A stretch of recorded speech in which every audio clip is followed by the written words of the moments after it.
This Week in History. Three, two, one, zero, and liftoff. Discovery, go at throttle up. All right, Johnny. So the only thing I have for us this week, because it's rather a big thing, probably deserves its own episode on its own, but we'll get to that later. Mini episode. Here we go. Mini episode on September 1st, 1939. World War II begins when Germany decides that Poland, you're going down. Well, it began when the rest of the world decided, okay, Germany, stop taking places over. Yeah. Well, yeah, there's that.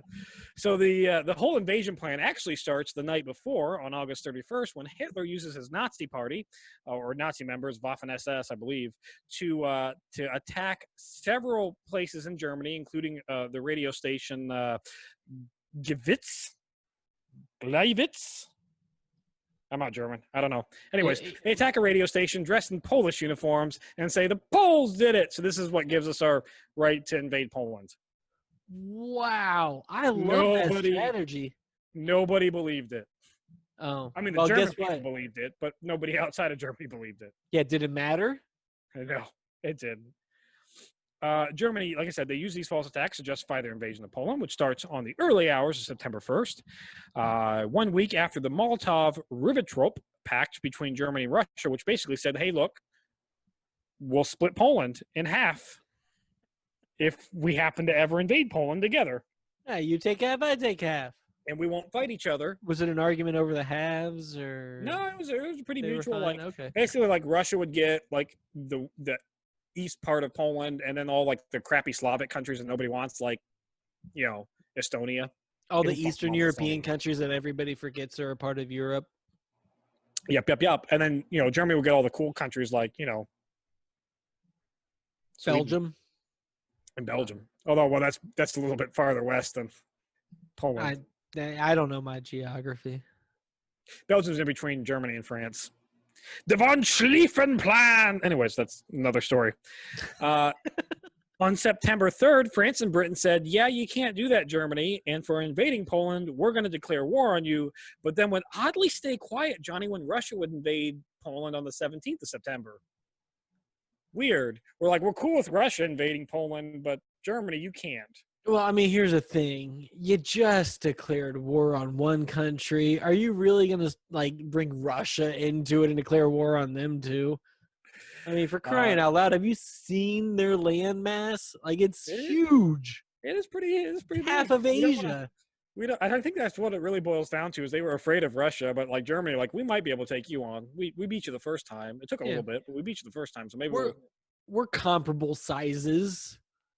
And, you know, Britain and France are like, you can't invade Poland. And they're telling Poland the entire time, like, hold on, keep defending. We're going to send aid. And they never sent any aid.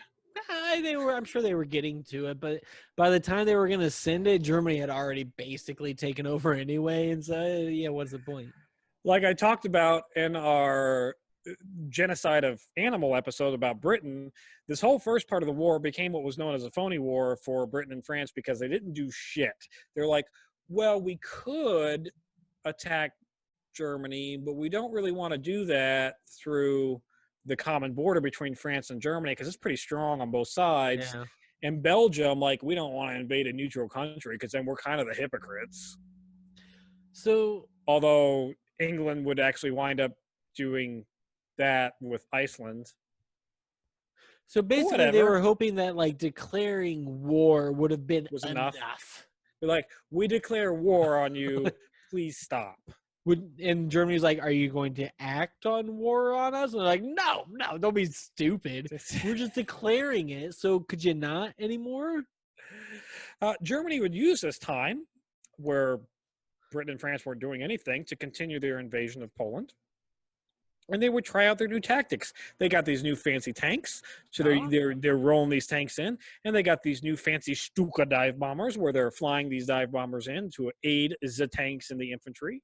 Yeah, they're making pretty damn good headway in Poland.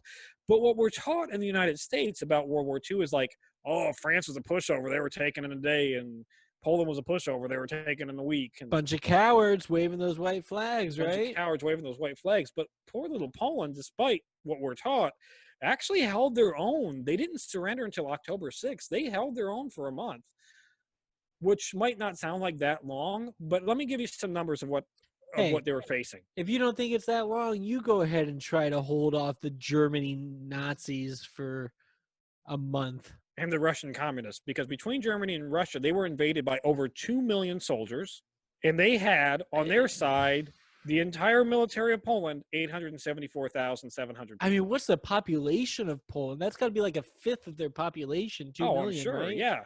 So, like, you're already at best outnumbered damn near 3-1. Yeah. But they're holding ground. They don't have to invade. They are holding ground. They don't have to invade, but, well. Oh, Germany has tanks? Uh-oh. There's some tanks and some dive bombers. The total casualty report for the entire invasion of Poland would be that Germany and Russia would lose around 17,269 killed, 30,300 wounded, 3,500 missing, which are the guys that said, yeah, I don't want to do this. I'm going What home. a pretty countryside Poland has. How nice does that look? So about half a million or 50,000. I'm off by a factor of 10. So about 50,000 total casualties. Casualties, yeah. They would lose 236 tanks, not 1,000, 236 tanks. 800 vehicles would be lost. Those are trucks, the little Kugelwagens. Yeah. They're the little Jeep things. Which, if you want a Kugelwagen, a cheap Kugelwagen is if you can find yourself a Volkswagen thing, that's the civilian version of a Kugelwagen. Huh. How about that? So if you want to drive around in a Nazi car, get a Kugelwagen. Or a Volkswagen thing. Yeah, yep. And they lost 246 aircraft. Out of 874,000 Polish soldiers, they would lose 66,000 soldiers, 133,700 wounded, 675,000 captured, because obviously once they surrender, what's left that wasn't dead or wounded is got to kind of go somewhere. Yeah. They would lose 132 tanks and cars and 327 aircraft. So while they lost about double the amount of men in the end, like, it's still this is a tiny country that was invaded from both sides by very large countries. I don't give them any ill will for how well they put up a fight, especially considering the entire time they were promised that aid would be coming from Britain and France, which never came. Yeah, they're just sitting there waiting, getting killed and attacked from both sides, and be like, "Hey guys, you gonna send any of that help soon?" So basically, Britain and France do what I do in my Total War games that I play, where if I happen to be invading a country the same with my allies, and we happen to engage in the battle at the same time, I let the ally fight first. Yeah. And then I wait and see how the battle is going. If they're winning, if the Allies winning, I'll go ahead and commit my forces in. If they're losing, I will wait until all their soldiers are dead and then determine whether or not I have a viable means to continue the assault or just retreat myself, not losing a single man. So that's what Britain and France basically did. They said, we'll sit back and see how well you do for the first month. Oh, you surrendered? Oops. Well, and if you're only looking at it with your hindsight glasses on, then it seems like they did the right thing, because eventually Germany lost World War II. And I mean, we only had what were the casualties of World War II? It wasn't much, right? It was one of the smaller wars. Yeah, sure. And so, they did the right thing. Million people dead. Is that it? That's all? Well, I mean, several million Jews. Well, but that wasn't the war so much as the concentration camps and the genocide attempt. The Americans, war, we lost. That was outside of the Civil War. World War II is our largest casualties. I want to say it was, I don't know, like 200 and some odd thousand casualties, but out of actual killed, probably, I don't know.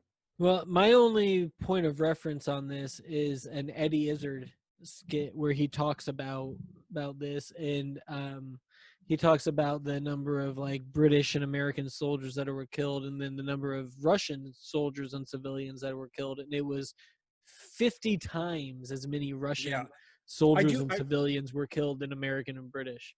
And it's Yeah, I'm like gonna 20 backtrack. million for them, so it's like 500,000 British and American, 500,000. Yeah, Whatever. I'm gonna backtrack. I think it was something like around 200 and some odd thousand Americans that died. Yeah, I think the about British were 500,000 probably British. closer to about 500,000. I think the Yeah. British were, and then I think the Russians were several million. Like it was astronomical.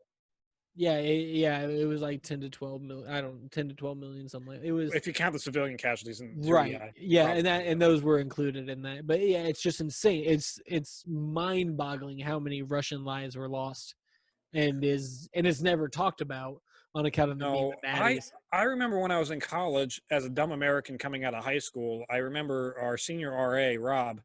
He'd was trying to argue with me about how Russia could have won the war on themselves. And I'm like, no, there's no way they could have run the war on themselves. What about all the soldiers that were on the eastern, the Western Front that were fighting the British and the French and the Americans? Like, there's no way like Russia could have fought off those. Yeah, they could have. Yeah, you look at the numbers. Good God. Russia was just pure number. There was a number game. Like well, it's like how people talk about fighting.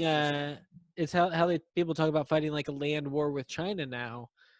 Like if I think I saw something like, I don't know, 10, 15 years ago, who knows when I saw it, but it was basically that if you lined up all of the Chinese military and had them walk into an automatic gun that, just killed them one after another, after another, after another, by the time you got to the end of the line, the next generation of soldiers would have already been born, raised, and trained and would be coming into the line. Like, just because their numbers are that vast.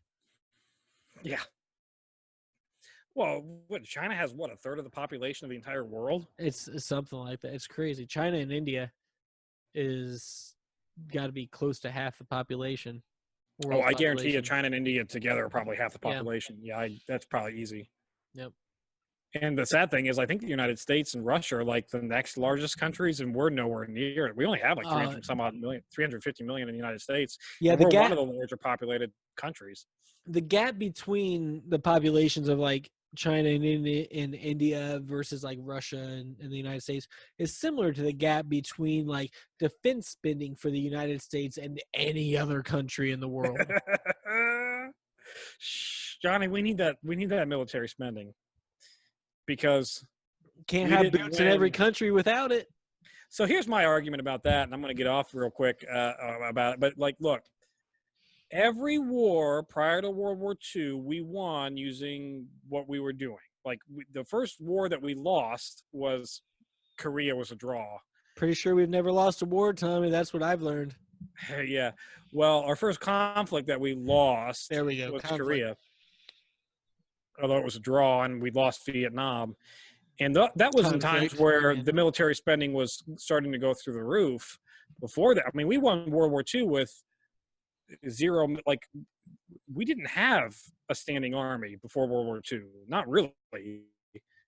No, we have the Every benefit time of we having got into a war, World War I, World War II, we had to build that army from scratch. Yeah, we're a country that is surrounded by two gigantic oceans.